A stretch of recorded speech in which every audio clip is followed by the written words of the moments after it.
Okay, so good evening and welcome to the second lecture of direct and inverse proportion.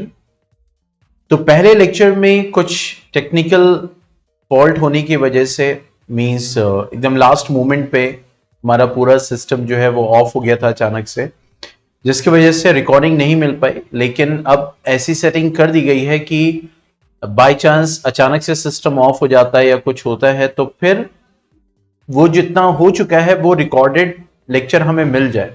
Setting कर दी गई है, बाकी ऊपर वाले के ऊपर है। ठीक है, तो यहां पे कुछ हम लोग पिछला जो पढ़ा था उससे कुछ रिकैप कर लेते हैं कि हमने क्या स्टार्ट किया था। हमने स्टार्ट किया था डायरेक्ट एंड इनवर्स वेरिएशन या प्रोपोर्शन।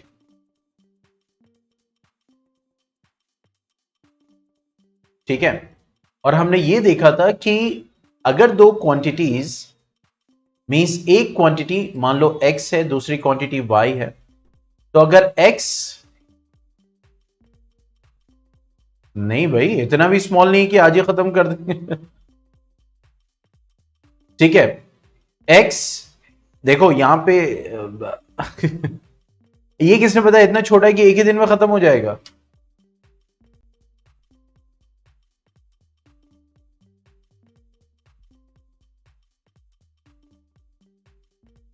हाँ 2 एक्सरसाइज हैं, ठीक है, तो चीजों को समझना भी तो है, करना भी तो है।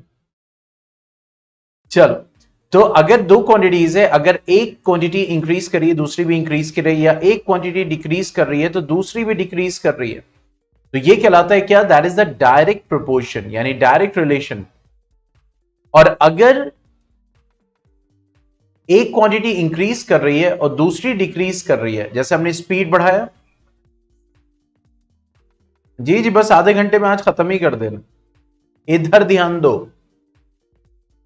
अगर एक क्वांटिटी जैसे स्पीड बढ़ाएंगे तो टाइम कम लगेगा, तो देखो एक क्वांटिटी स्पीड है जो बढ़ रही है तो टाइम क्या हो रहा है? कम लग रहा है। मैं क्यों रिकैप कर रहा हूं? क्योंकि पिछला लेक्चर जो है वो हम लोगों ने मिस कर दिया। हालांकि पिछले सेशन में वो आपको रिकॉर्डिंग मिल जाएगी, लेकिन जो करंट सेशन है तो साइकोलॉजिकली थोड़ा सा इफेक्ट पड़ता है, इसलिए मैं इसको करवा रहा हूं यहां फिर से। ठीक है, तो x यानी एक क्वांटिटी बढ़ रही दूसरी घट रही है, या एक क्वांटिटी घट रही है तो दूसरी बढ़ रही है, मतलब स्पीड कम कर दिया आपने तो देखो टाइम ज्यादा अब लगेगा। ठीक है, तो यहां पे इसी चीज को कहा जा रहा है कि ये क्या बोला जाएगा? इसको हम बोलेंगे इनवर्स वेरिएशन। क्या बोलेंगे? Inverse variation. ठीक है, फिर उसके बाद हमने डायरेक्ट प्रोपोर्शन को स्टार्ट किया था और ये देखा था पहली चीज कि अगर कोई आपके पास इंफॉर्मेशन दी हुई है तो कैसे चेक करेंगे कि वो डायरेक्ट प्रोपोर्शन में है या नहीं। तो उसके लिए हमने क्या सीखा था कि जितनी भी वैल्यूज होंगी, जैसे कि यहां पे है, ठीक है, जैसे ये है, तब ये इसको x1, इसको x2, इसको x3, इसको x4, इसको x5, इसी तरह इसको y1, y2, y3, y4, y5। मैं एग्जांपल दे रहा हूं, ऑलरेडी यहां y4, y5 मेंशन है। तो ये जो क्वांटिटीज है, जिसमें दो क्वांटिटीज जो आपस में जिनका रिलेशन डायरेक्ट रिलेशन में है, मतलब डायरेक्ट प्रोपोर्शन में है, ठीक है, तो वो जो x और y है बेसिकली, तो उसको उसकी वैल्यूज को हम कंसीडर करेंगे। उसके बाद 1 बाय 1 हम क्या लेंगे? इसका रेशियो लेंगे। अगर रेशियो सब में सेम आ रहा है, मतलब कि x बाय y जब कर रहे हैं तो k आ रहा है, मतलब ये कांस्टेंट है। This is what? Constant, same.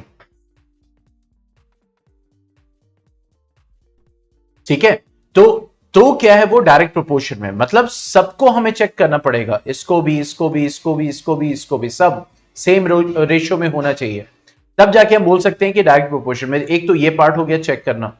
दूसरा, अब हमें वैल्यूज निकालनी।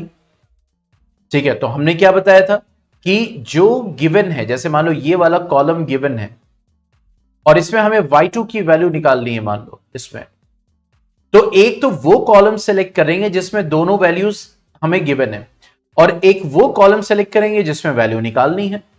ठीक है, तो यहां पे क्या करेंगे? अब 2/y2 will be equal to 5/210। अब इसको हम कैलकुलेट करके y2 के लिए निकाल लेंगे।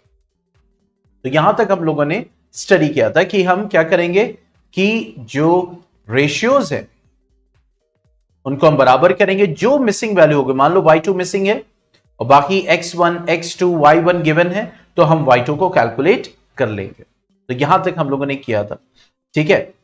अब उसके बाद आगे बढ़ते हैं, कुछ एग्जाम्पल्स भी सॉल्व किए थे, उसको समझा था बेसिकली।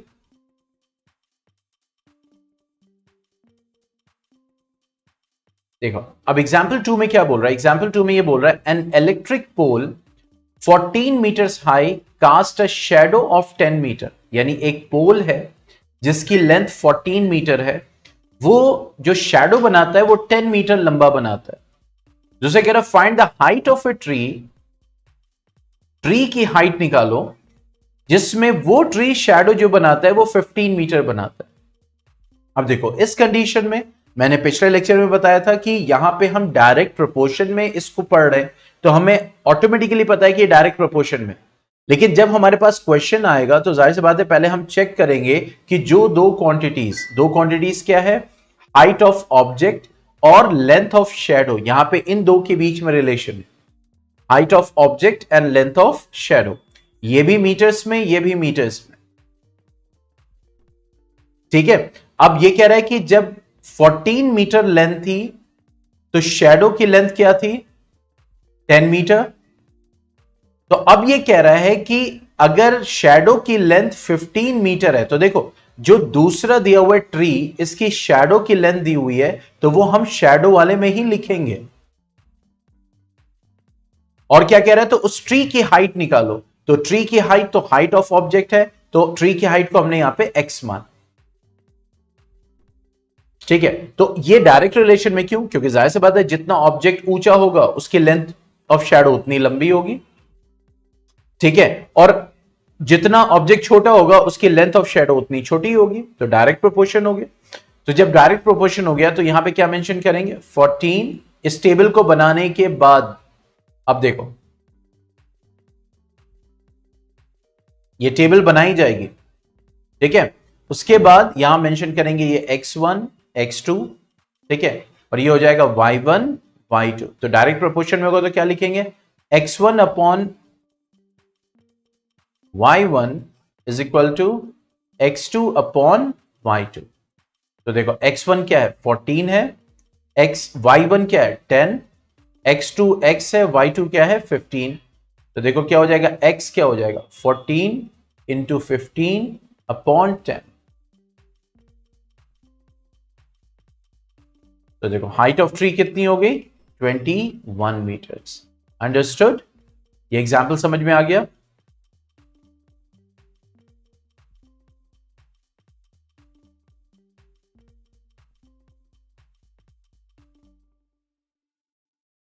कैलकुलेशन आपको नहीं, एक्चुअली क्या है ना, जो लिखते हैं वेब पेज पे वो वहीं का वहीं रहता है।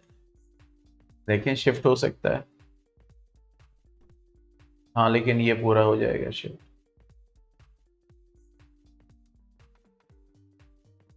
अच्छा,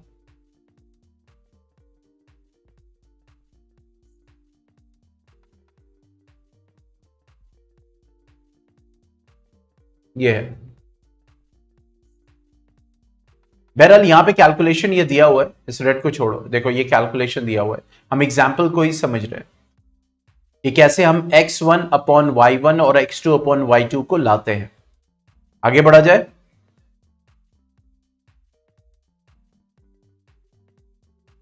ठीक है। देखो यहां पे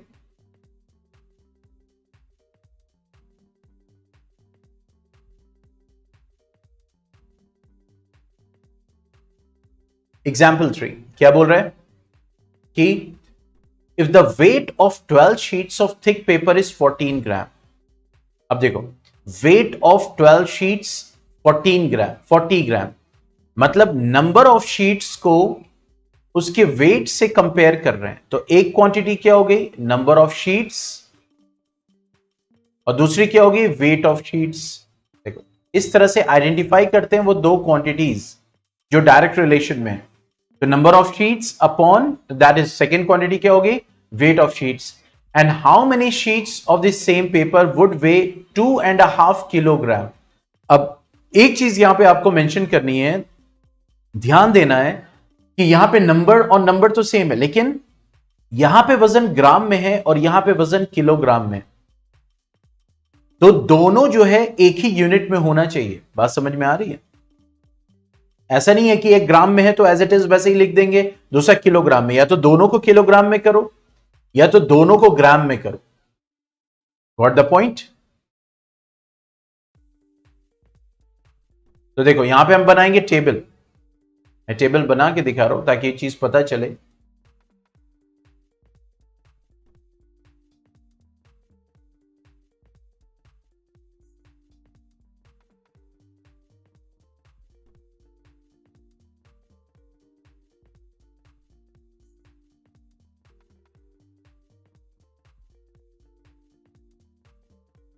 ठीक है, अब यहां पे हमने क्या लिख दिया, नंबर ऑफ शीट्स,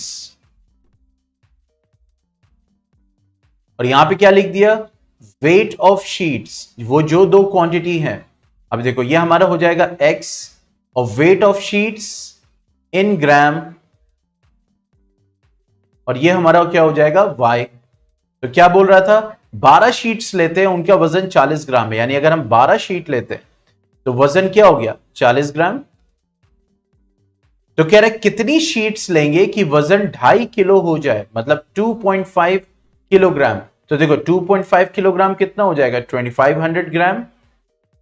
ठीक है, क्योंकि 1000 से मल्टीप्लाई कर देंगे, 1 किलो में 1000 ग्राम होता है, तो यहां पे हो जाएगा 2500 ग्राम अगर है तो कितनी नंबर ऑफ शीट्स होंगी, यानी ये हमें निकालना है। ठीक है, तो अब यहां पे हम क्या मेंशन कर देंगे, ये हो जाएगा x1, ये हो जाएगा x2, ये हो जाएगा y1, ये हो जाएगा y2। ठीक है, so now x1 upon y1, ये रेड क्लियरली दिख रहा है सबको, बोर्ड रेड फॉन्ट जो है।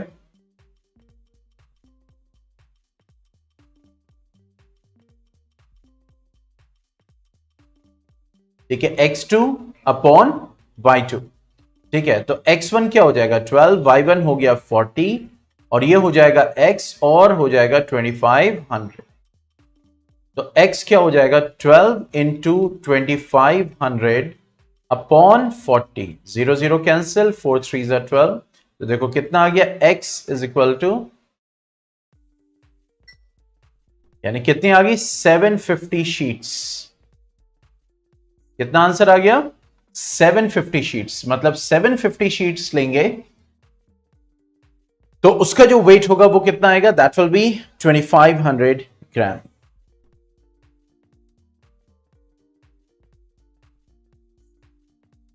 ठीक है, तो ये एग्जाम्पल हम लोगों ने समझा, ऑलरेडी यहां पे मेंशन है।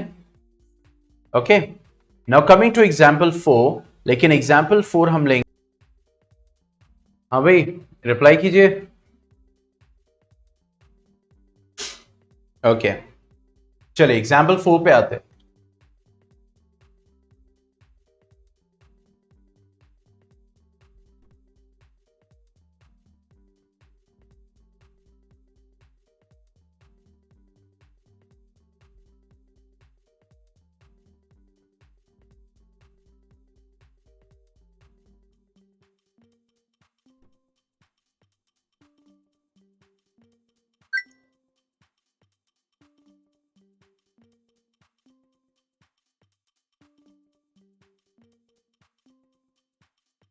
Okay.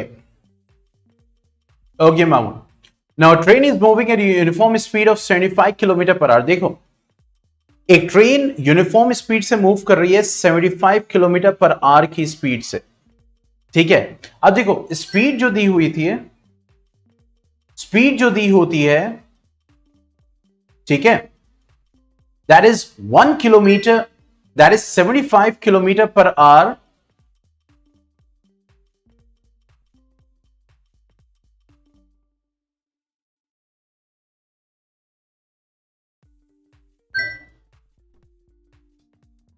ठीक है,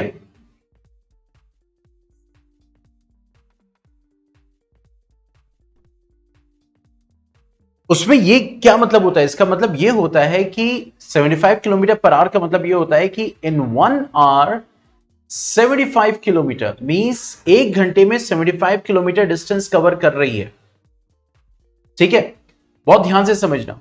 तो इसका मतलब यहां पे जब स्पीड दी हुई है, स्पीड यहां पे इसकी मेंशन है, तो ऑटोमेटिकली यहां पे ये कह रहा है कि 1 घंटे में 75 किलोमीटर ट्रेवल कर रहा है। ठीक है, तो कह रहा हाउ फार, यानी कितना डिस्टेंस वो 20 मिनट्स में कवर करेगा।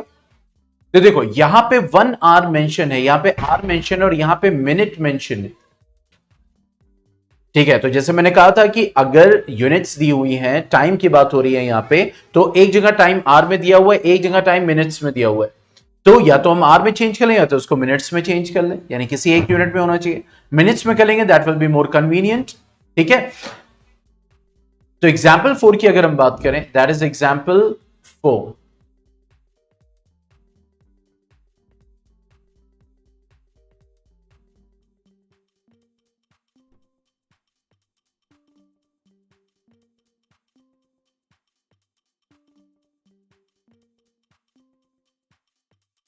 ठीक है, तो यहां पे क्या हो रहा है, देखो दो क्वांटिटीज है।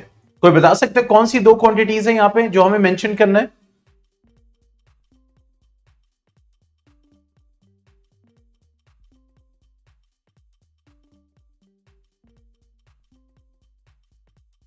यहां पे इस एग्जाम्पल में कौन सी दो क्वांटिटीज है, क्योंकि यहां पे दो क्वांटिटीज हम मेंशन करेंगे ना, कि जिसके बीच में रिलेशन दिख रहा है।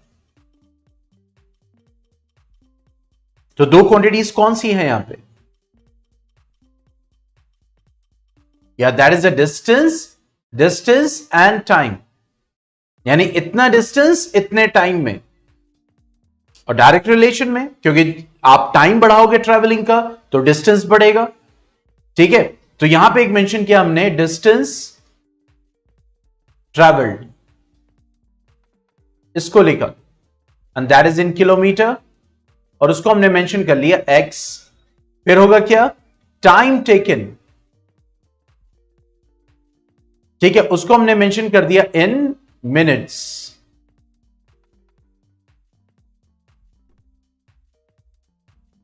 ठीक है, और उसको हमने मेंशन कर दिया y यहां पे।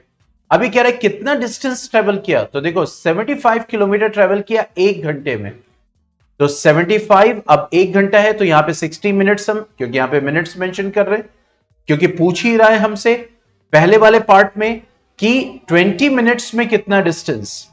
देखो 6:27 पे अजान हो गई मगरिब की, देखा बस एकदम। तो कह रहा है 20 मिनट में कितना डिस्टेंस।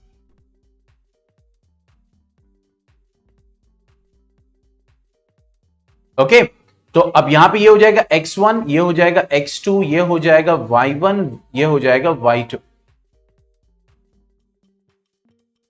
ठीक है, so now x1 upon y1 will be equal to x2 upon y2। ये हो जाएगा 75 अपॉन 60, x2 अपॉन 20।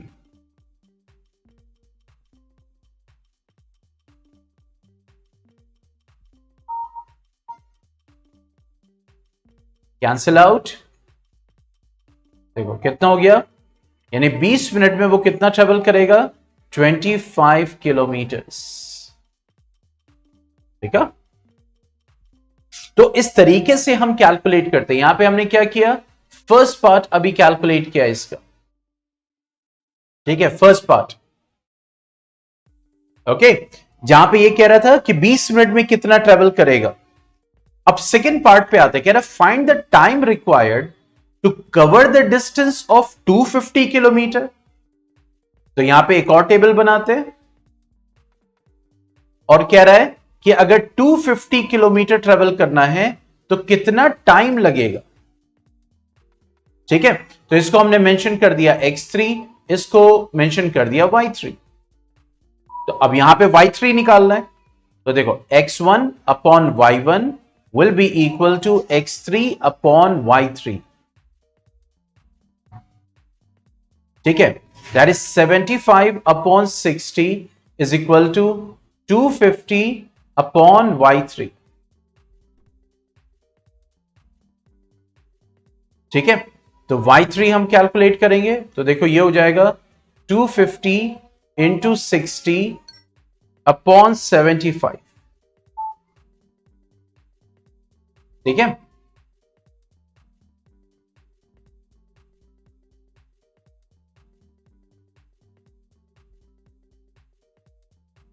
तो कितना हो गया देखो, y3 हो गया 200 मिनट्स, यानी 200 मिनट्स लगेंगे 250 किलोमीटर ट्रेवल करने में। अच्छा, 200 मिनट्स कितने आवर्स होंगे, कोई बता सकता है कितने आवर्स होंगे?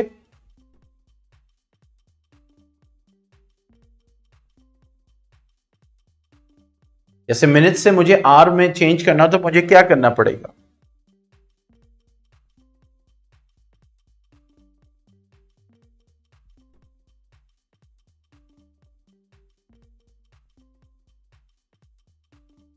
Yes anyone, Junaid, Amima, Mamun.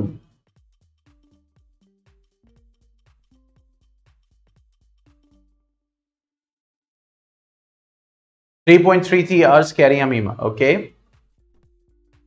देखो दो ऑप्शन है, मिनट से आर में चेंज करना है, 1 घंटे में 60 मिनट्स, मामून क्यों होगा 3.33 आवर्स? अच्छा बताओ, चलो माइक ऑन करो।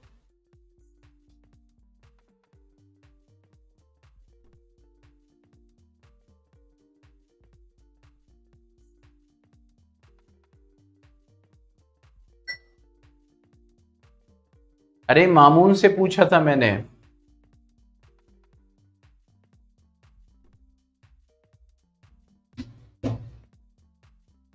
तो क्यों मे बी क्यों आया मामून 3.33?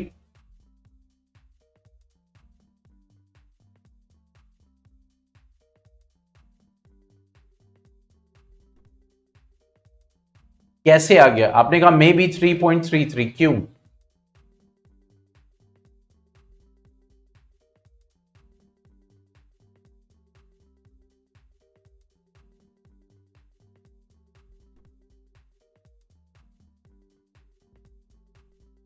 जब मिनट से आर में चेंज करते हैं, एक 1 आवर में 60 मिनट्स होते हैं, तो अगर मुझे मिनट से आर में चेंज करना है तो 200 को मैं 60 से डिवाइड करूंगा तो वो आर में चेंज हो जाएगा।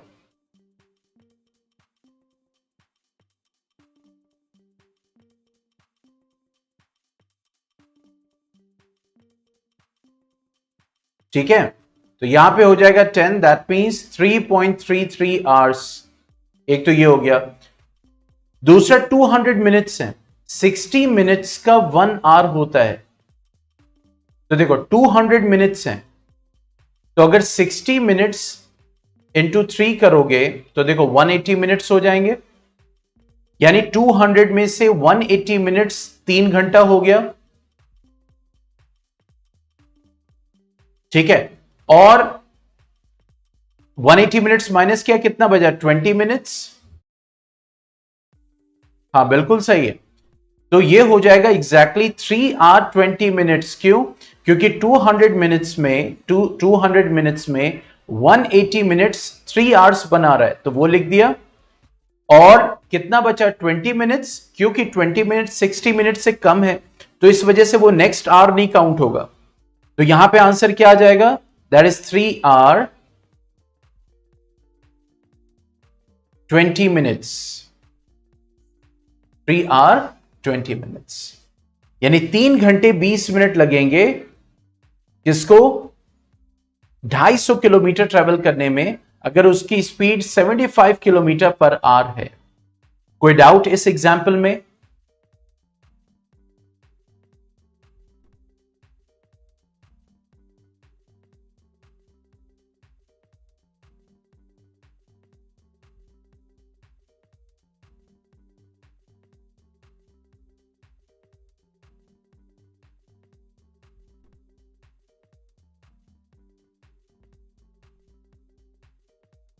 Yes, any doubt in this example? Junaid, Mamun, आपका कोई रिप्लाई नहीं आया?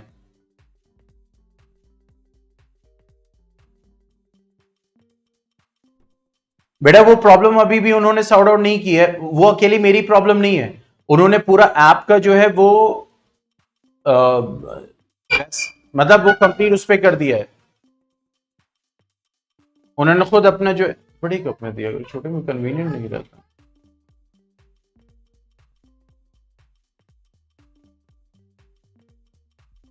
क्या वो एनी इश्यू?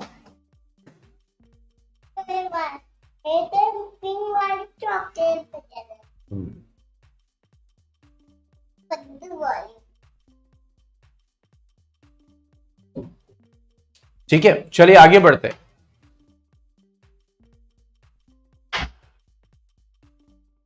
अब देखिए ये बहुत इंपॉर्टेंट क्वेश्चन। देखो यहां पे हम क्या सीखने वाले हैं, यहां पे हम स्केलिंग सीखने वाले हैं। देखो जैसे कोई मैप होता है, अब जैसे इंडिया का मैप है, इतना छोटा सा मैप होता है। अब दिल्ली से जो है वो यूपी, मतलब इतनी कम डिस्टेंस में शो हो जाता है। ठीक है, तो यहां पे अगर हम बात करें कि स्केलिंग का मतलब क्या हुआ, तो यहां पे एक पॉलिटिकल मैप दिया हुआ है, मतलब कहीं का है, किसी सिटी का या कुछ। तो यहां पे ये कह रहा है कि इस मैप का जो 1 सेंटीमीटर है, मतलब इस मैप में जो 1 सेंटीमीटर डिस्टेंस है वो एक्चुअल में 300 किलोमीटर है। बात समझ में आए? स्केलिंग, क्योंकि मैप हमारा एक पेज होता है, पूरा इंडिया हमारे एक पेज पे आ जाता है। अब एक पेज पे तो पूरा इंडिया है नहीं, तो वो जो इतना बड़ा सा इंडिया है उसको एक पेज पे शो करते हैं। तो जाहिर सी बात है जो इंडिया की जो डिस्टेंस है एक्चुअल, तो मैप में वो कुछ डिस्टेंस के बराबर होगा। जैसे यहां पे एक स्केल यूज कर रहा है कि मैप का जो 1 सेंटीमीटर है, जैसे यहां पे आप स्केल से 1 सेंटीमीटर मेजर करोगे, तो एक्चुअल में यहां से लेकर यहां तक अर्थ पे वो 300 किलोमीटर के बराबर होगा। ये पॉइंट समझ में आया मामून, जुनैद?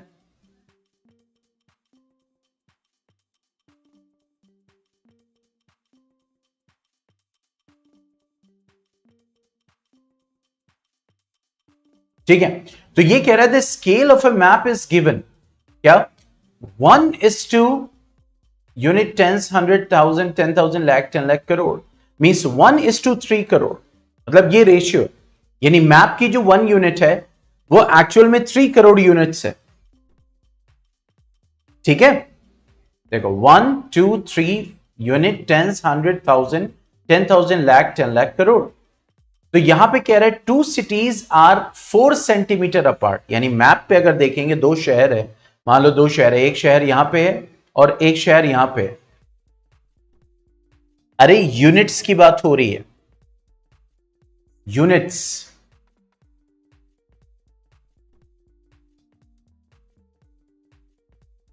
ठीक है भाई, 300 किलोमीटर अगर लोगे, 300 किलोमीटर, तो ये हो जाएगा ना 300 किलोमीटर मतलब 1000। तो यहां पे क्या आ जाएगा, 1:, यूनिट, टेंस, 100,000, 10,000, लाख, 1:3 लाख हो जाएगा। लेकिन जब हम इसको चेंज करें तो हम मीटर में चेंज कर रहे हैं, तो वो डिपेंड करेगा। तो यहां पे कह रहा है कि एक रेशियो है, जो स्केल लिया गया वो ये लिया गया। ठीक है, तो कह रहा है जो दो सिटीज है मैप पे, मान लो एक सिटी ये है, दूसरी सिटी ये है, ये दोनों मैप पे 4 सेंटीमीटर दूर है, 4 सेंटीमीटर। तो कह रहा है find the actual distance between them. कोई मुझे बता सकता है कि कौन सी दो यूनिट्स हैं जिनके बीच में वेरिएशन? जाहिर सी बात है, मैप पे डिस्टेंस बढ़ेगी तो एक्चुअल डिस्टेंस भी बढ़ेगी, मैप पे डिस्टेंस कम होगी तो एक्चुअल डिस्टेंस भी कम होगी। तो इसका मतलब यहां पे ये हो गया कि ये डायरेक्ट रिलेशन में। लेकिन कौन सी दो क्वांटिटीज हैं जो यहां पे हमारी टेबल की पोजीशन को एक्वायर करेगी? कोई बता सकता है तो बताओ, ये क्या हो? हाँ भाई,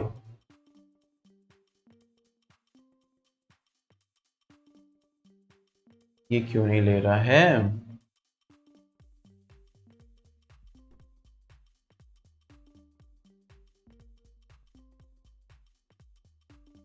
कौन सी दो यूनिट्स होंगी? नहीं, वैल्यूज नहीं पूछ रहा हूं मैं पूछ रहा हूं कौन सी दो क्वांटिटीज, चलो यूनिट्स नहीं क्वांटिटीज है, जिनके बीच में रिलेशन होगा।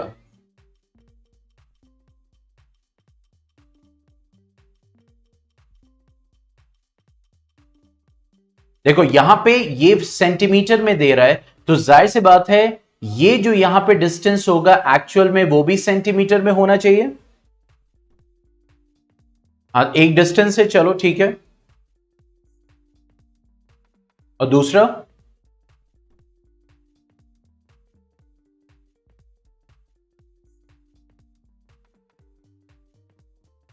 पोजीशन। यस मामून, आप क्या कह रहे हैं?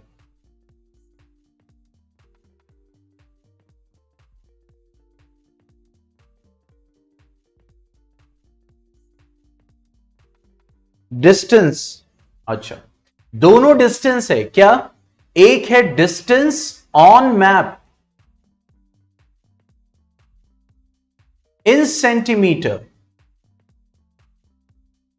और दूसरा है डिस्टेंस इन रियल, और इसको भी हमें सेंटीमीटर में ही लेना पड़ेगा क्योंकि यहां पे जो रेशियो दिया हुआ है, देखो क्या हुआ 3 करोड़, ऐसा होता ना, कैसे आ गया देखो, 1 किलोमीटर में कितने मीटर होते हैं? 1000 मीटर, ठीक है। कितने सेंटीमीटर होंगे? तो आप इसमें 100 मल्टीप्लाई करोगे तो वो सेंटीमीटर में चेंज हो जाएगा, मतलब कितना हो गया? 10000 सेंटीमीटर, यानी 1 किलोमीटर। यहां पे 300 किलोमीटर, यानी 1 सेंटीमीटर मैप का 300 किलोमीटर के बराबर था। तो देखो ये सेंटीमीटर में, ये किलोमीटर में, तो जब 300 किलोमीटर को तुम सेंटीमीटर में चेंज करोगे तो 300 इंटू 10000 करोगे सेंटीमीटर, तो देखो कितना आ गया। देखो यूनिट टेंस, 100,000, 10,000 लाख, 10 लाख करोड़ आ गया, ये 3 लाख करोड़, सॉरी 3 करोड़ आ गया। तो देखो यहां मैप का जो स्केल दिया था वो यही दिया था ना, 1 सेंटीमीटर। मैं थोड़ा सा इसको ऊपर शिफ्ट कर देता हूं। अच्छा ये विजिबल है, ये वैल्यू तो विजिबल है ना।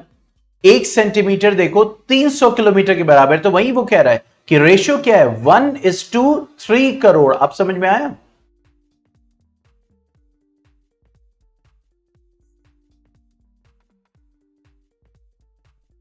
ठीक है, इसीलिए यहां पे एक हो गया distance on map in centimetre, जिसको हमने x मान लिया। डिस्टेंस इन रियल ये भी सेंटीमीटर में, जिसमें हमको जिसको हमने y मान लिया। अब ये कह रहा है कि 1 अगर है मैप का, यानी 1 सेंटीमीटर, तो 3 करोड़ है किसका? रियल डिस्टेंस है, मतलब एक्चुअल डिस्टेंस है। यहां पे हम डिस्टेंस इन रियल को हम एक्चुअल डिस्टेंस भी लिख सकते हैं।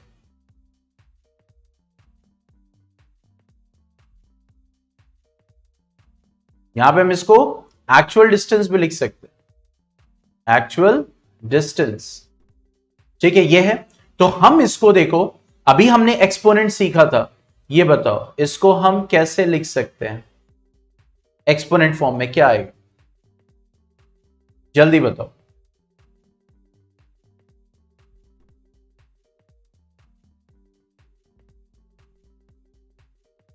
अभी हमने एकदम ताजा ताजा सीखा एक्सपोनेंट।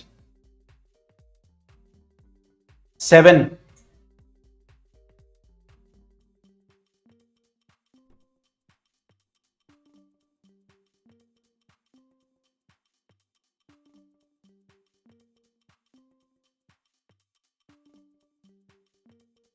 यस मामून, आंसर चाहिए मुझे, मैं बता रहा हूं।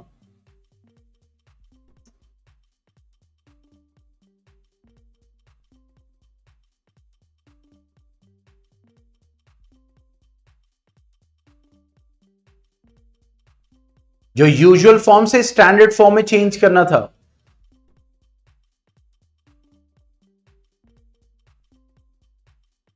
टेन करोड़। अरे एक्सपोनेंट फॉर्म जो यूजुअल से हम चेंज हमने किया था स्टैंडर्ड फॉर्म में, जहां पे हम लिख रहे थे 1.5 इंटू 10⁻⁵ या 5, इस टाइप से स्टैंडर्ड फॉर्म। हाँ बोलिए।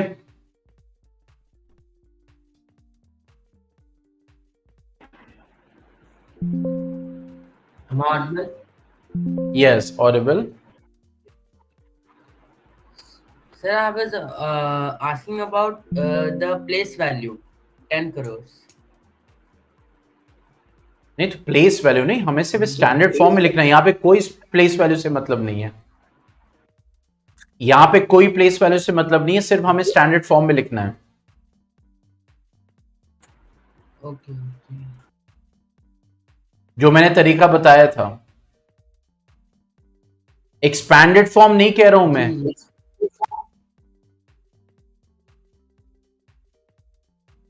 यस अमीमा, कितना होगा भाई? आपका भी आंसर नहीं आया।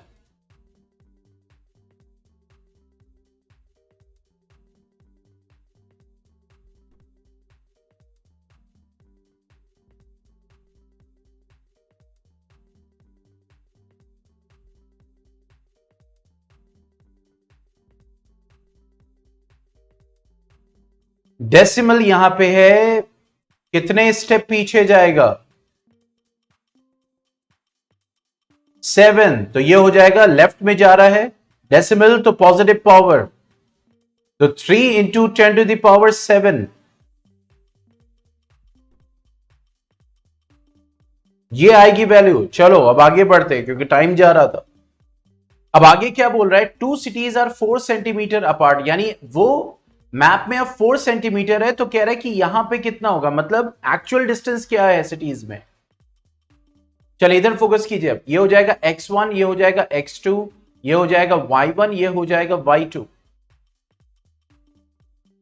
So now that will be x1 upon y1 will be equal to x2 upon y2।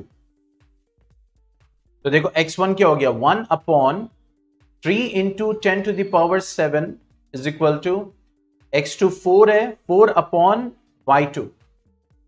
तो y2 क्या हो जाएगा, that will be 4 into 3 into 10⁻⁷ centimeter, that means 12 into 10⁻⁷ centimetre. अमीमा यहां से सब विजिबल है, रीजॉइन कीजिए।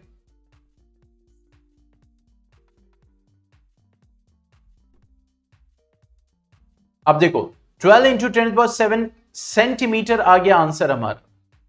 अब इसी को हमें किलोमीटर में चेंज करना हो, तो सेंटीमीटर से किलोमीटर में जब चेंज करेंगे तो देखो 1 किलोमीटर में कितने सेंटीमीटर होते हैं, 1000 मीटर होता है, 1 किलोमीटर में 1000 मीटर, और 1 मीटर में 100 सेंटीमीटर।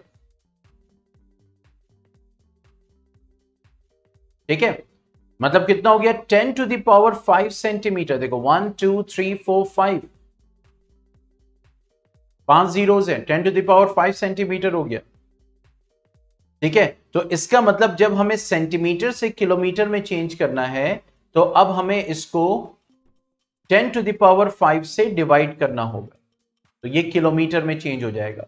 अब देखो 10⁻⁷ और 10⁻⁵ है, डिवीजन में आ रहा है तो पावर्स माइनस हो जाएंगे, 7 - 5 क्या हो जाएगा, 2, तो 12 इंटू 10⁻² किलोमीटर, और 10⁻² का मतलब क्या होता है, 100, तो ये हो जाएगा 1200 किलोमीटर। Got the point? कोई कंफ्यूजन है? किसी पॉइंट पे कोई कंफ्यूजन है?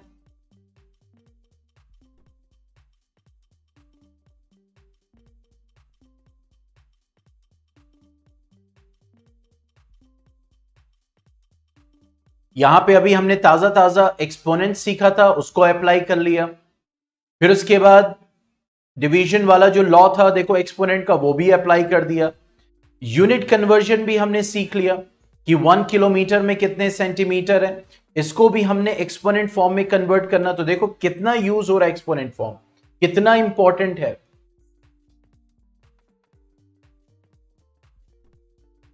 आप समझ में आया कि क्यों कराया था एक्सपोनेंट्स पहले, इसीलिए मैं हमेशा अलजेब्रिक एक्सप्रेशन, फैक्टराइजेशन, एक्सपोनेंट्स ये तीनों साथ में कराता हूं। फिर उसके बाद ये से चैप्टर, क्योंकि वो सारे कॉन्सेप्ट्स यहां पे यूज होने हैं। हो गया?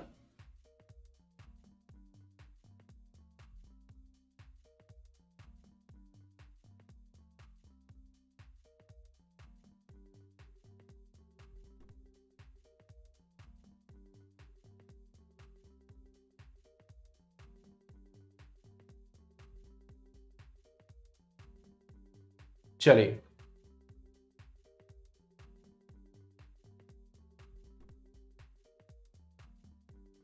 अब आते हैं एक्सरसाइज 13.1 पे। क्या बोल रहा है? Following are the car parking charges near a railway station. मतलब एक रेलवे स्टेशन के पास एक कार पार्किंग है जहां पे उसके कुछ चार्जेस दिए हुए हैं। जैसे 4 घंटे के लिए आप पार्क करेंगे तो 60 रुपए है, 8 घंटे के लिए पार्क करेंगे तो 100 रुपए, 12 घंटे के लिए 12 आवर्स के लिए पार्क करेंगे तो 140 है, 24 घंटे के लिए पार्क करेंगे तो 180। तो ये कह रहा है check if the parking charges in the direct proportion to the parking time और नॉट। मतलब ये डायरेक्ट प्रोपोर्शन में है या नहीं है। तो ये बताओ डायरेक्ट प्रोपोर्शन में है या नहीं है, सिर्फ ये चेक करना हो तो उसके लिए हमें क्या करना पड़ेगा?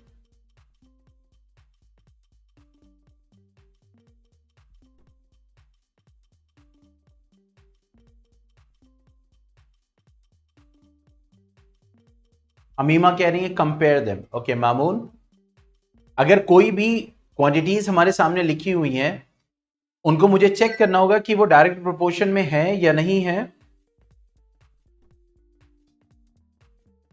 तो क्या करना पड़ेगा मुझे?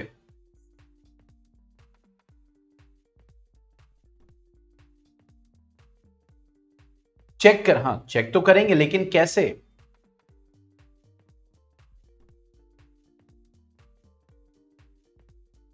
भाई यहां पे टाइम दिया हुआ है और यहां पे क्या होगा भाई, उसकी फीस दी हुई है या चार्जेस दिए हुए हैं बाय कंपेयरिंग। तो यहां पे एक क्वांटिटी टाइम हो गया और एक क्वांटिटी क्या हो गया, चार्जेस हो गया। इसको हमने मान लिया x, इसको मान लिया y। तो ये हो जाएगा x1, x2, x3, x4। ये हो जाएगा y1, y2, y3, y4। तो सबसे पहले हम क्या करेंगे, x1 अपॉन y1 करेंगे। तो कितना हो जाएगा 4/60।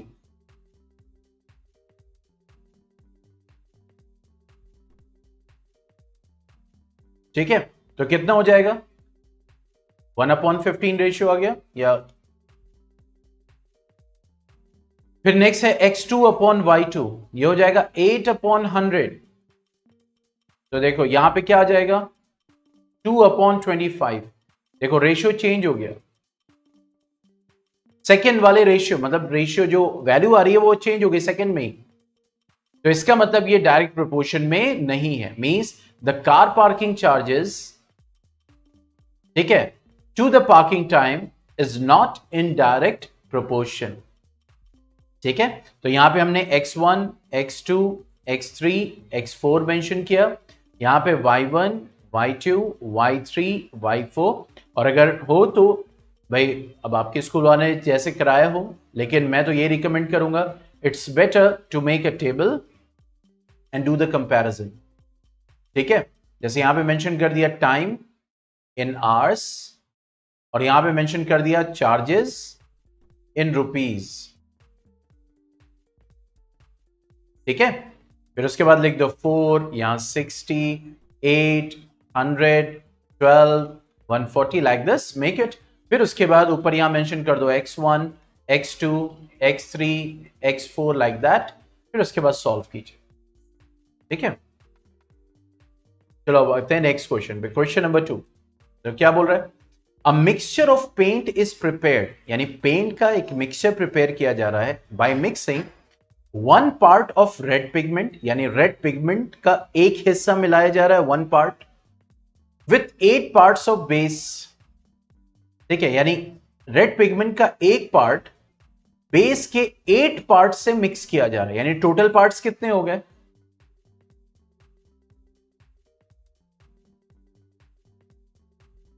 9। ठीक है, गुड। अभी कह रहे find the parts of the base that needed to be added. अब बताओ एक पार्ट आपने रेड पिगमेंट का ऐड किया, उसके साथ आप 8 पार्ट्स बेस का यूज कर रहे हो। तो ये बताओ 4 पार्ट्स ऑफ रेड पिगमेंट का यूज करोगे तो बेस का पार्ट ज्यादा ऐड करना पड़ेगा या कम ऐड करना पड़ेगा? यानी पिगमेंट का पार्ट बढ़ा रहे हो तो बेस का पार्ट ज्यादा ऐड करना पड़ेगा या कम?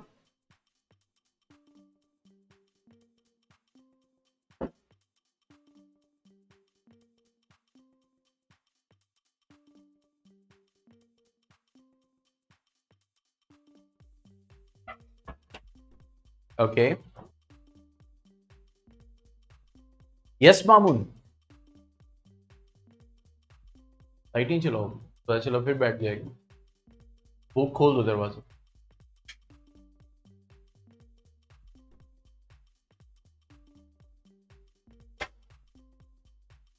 अभी मैंने एक क्वेश्चन रेज किया जिसका अमीमा ने आंसर किया है, आपने वो सुना?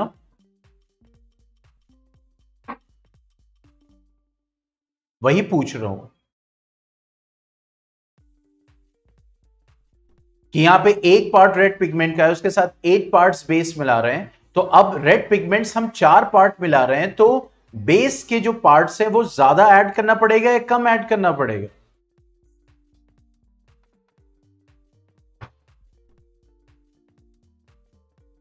यही क्वेश्चन था। तो यहां पे क्या करना पड़ेगा? मोर ऐड करना पड़ेगा, we have to add more. तो अब यहां पे जब हम सॉल्यूशन करेंगे तो will mark it what, table बनाएंगे, इसको हम x1 x2 x3 x4 x5 mark कर देंगे, और ये मार्क कर देंगे y1 y2 y3 y4 और y5। ठीक है, तो यहां पे सबसे पहले हम करेंगे x1 upon y1 is equal to x2 upon y2, तो ये हो जाएगा 1 upon 8 is equal to 4 upon y2। तो देखो y2 क्या हो गया, दैट इज 32 पार्ट्स। कितना आ गया y2? देखो y2 आ गया हमारा कितना, 32 पार्ट्स, ये देखो। ठीक है, y2 की वैल्यू आ गई।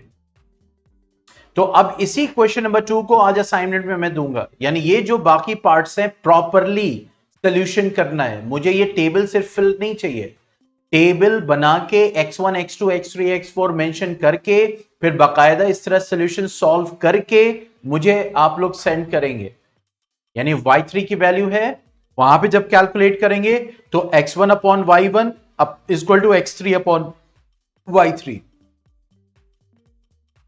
इस तरह से प्रॉपर हर एक कॉलम के लिए सॉल्व करके सेंड करेंगे। बात समझ में आई?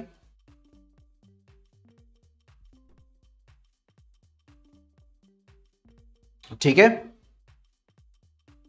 तो कल हम लोग साइंस पढ़ेंगे, कंबशन एंड फ्लेम चल रहा था तो उसको कंटिन्यू करेंगे, फ्लेम तक कवर कर लिया था। अब हमारा नेक्स्ट टॉपिक जो था वो फ्यूल था, तो फ्यूल से कल स्टार्ट करेंगे साइंस में। Okay okay then, goodbye, take care, अस्सलाम वालेकुम।